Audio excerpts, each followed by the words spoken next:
In our following chapter, The Need to Know, I want to explain and show you guys one or two more things in Photoshop that I find essential that you know before you get into Photoshop.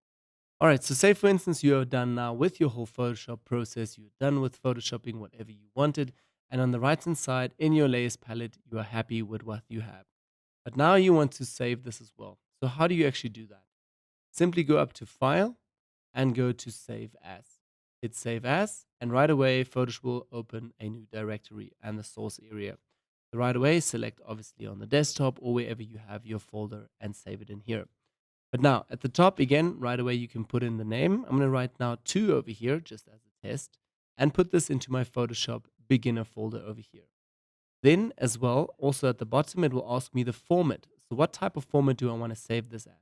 As a Photoshop, large format, bitmap, a few more JPEG, JPEG 2000. Do you want to save it as a Photoshop PDF? Do you want to save it as a PNG? And a few more options.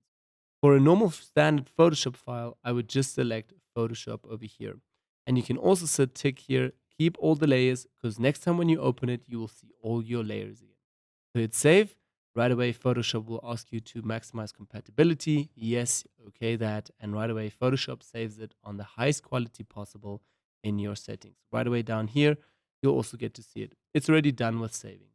But now, say for instance, sometimes you have a folder or a file and you work on it for a few hours and it gets bigger and bigger and bigger. And I'm just going to replicate this quickly. And say, for instance, your file now reaches up to 2 gigabytes. As you can see also here at the bottom, let's actually select all of these files that I've just created.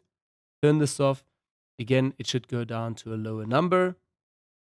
Let's actually start again. I'm going to delete it. And right away, you see this is around 70 megabytes right now, this picture. So as soon as we create more and more and more layers throughout our retouching process, it will obviously go a little bit higher and double. So as you guys can see, it's already now to 1.29 gigabyte. So say for instance, I continue with my Photoshop process, we get to 2.5, 3.7, and now we're almost at 4 gigabytes for a file. Let's actually overdo this and go to 5. Almost actually 6 now, 6.2 gigabytes.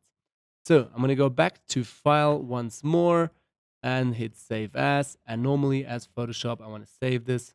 Hit 2, replace this. No, we don't want to replace this. We want to give this a new number. So maybe number 3, hit Save, maximum compatibility, and it starts to save.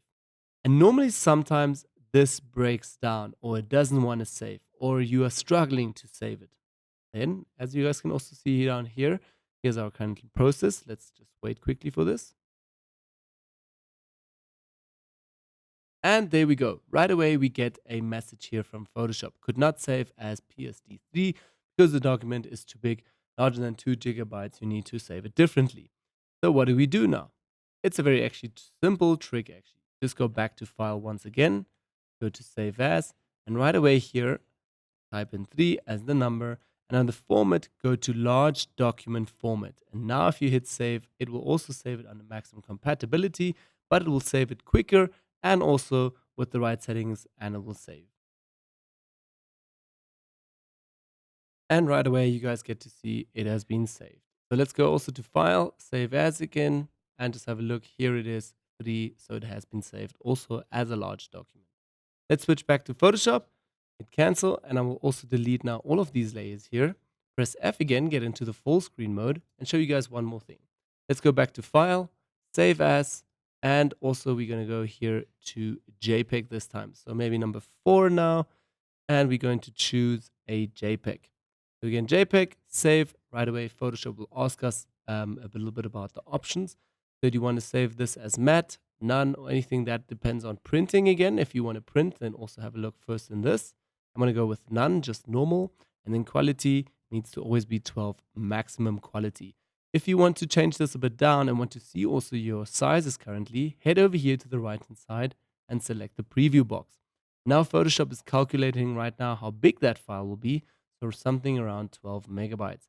You can then also change down the quality here. Photoshop is again calculating it and it will now tweak it down. So from 5, the half of it is now 1 megabyte point 1. You can even take it a bit further down to achieve a few kilobytes if you want to upload it to web. But this is not the proper way of how to upload it to the web with a low version on a big scale. Let's also spread it back to 12. More about the web version in a little bit. At the bottom here, I just always go with progressive, and that's it. Hit OK, and right away Photoshop will save this. So let's also talk now a little bit about saving for web. So right away, you'll see this in Canvas here is quite big. Let's actually go again to image size and have a look here. The pixels are still 4,000 to 6,000, so it's really, really big. If we even go to centimeters, it's 42 centimeters big. It's huge. So this is not ideal for the internet. And as you guys can see, the image size here is around almost 70 megabytes.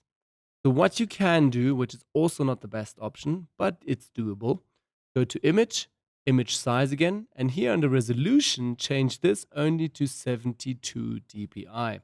Hit OK. Right away, Photoshop will resize actually your canvas size and also change this a little bit. So this is ideal now for the web. You can easily save this now as a JPEG file. If we go to save as and save as number 5, go back to a simple JPEG picture and hit save, you'll now see it's already at maximum quality, saved to 1.3 megabytes. But we can take it down maybe to 10 or even 11. The quality will still be good, and it's just at 900 kilobytes, which is also very nice. I'm going to hit cancel once again. And if you zoom in, the structure and the detail is obviously broken. So nobody can steal this picture from you. Obviously, they can steal it, but they don't have a high quality picture of your actual image in the internet. Okay, let's zoom out a little bit more, right? And what I'll show now again is just go a step back under the history panel here and go to delete layer. We zoom in now, we get to see all the detail again, and it's a nice sharp image. So basically we are back now to a big canvas size again. Image size, and right away you see we have the big canvas size. So you can either do it like that, scale it down with the image size onto 72 dpi, or you can also go to File and go to Export, and here go to Save for Web. So right away, Photoshop puts up a brand new box here. Let's just at the bottom here zoom out a little bit so you guys get to see it right away. And obviously, this is our complete picture. And then here at the top with the hand tool, you can obviously move this around when it's zoomed in, original, and optimized. And I always go with optimized, so it just gets a bit of a pop there again. If you've already did some adjustments to this layer, just stay with the original, otherwise you'll have this bit of a pop. Under original now, let's head over here. You can first of all obviously choose a preset from. So JPEG low, you can also go with GIFs if you want. JPEG high, JPEG low, or JPEG medium. That's your option to go with. So once you select this preset, right away everything changes for you here. So the quality says to 60, it's optimized, high quality. And have a look here in the left-hand side, you get to see right away the megabytes. So 2.9 megabytes. So if this is too big for you, just head back to the preset and select low. You can also select it over here, low, medium, high, very high, maximum. So I set it to low now, and it's right away just 600 kilobytes. Then at the bottom here, still convert to sRGB. I would keep it to these settings. The standard ones depends on if you want to print this, but normally you wouldn't print a web version image. Then it might be something different. Also at the bottom, again, your image size here, still with the highest pixel size. So basically meaning again, this is nice and big. I would also change this most probably, then it's not so big in the internet. Once you're done, you just hit save and right away you will save it. So this is actually the proper way how to save for the web. Again, remember, very important here, select first of all your preset, stay with original, have a look at your kilobyte size. Then again, your color space here, the sRGB or CMYK. And again, obviously your image size, if you want to have it this big or a bit smaller. Once you're done, hit save and you're done. Those are a few options how to save for the web, how to also save in Photoshop, or again, saving a JPEG. And then lastly, remember again, the keyboard shortcut, Command and S. While you work right away, it saves again in Photoshop. So while you keep on Photoshopping, just maybe adjust the layer. You do again another adjustment layer. Now when I hit Command S, have a look here at the bottom of my canvas. It gets blue, it saves right away in the back end. So you don't need to go all the way up to File and hit Save and type in a few things. Just Command S and right away it will be saved.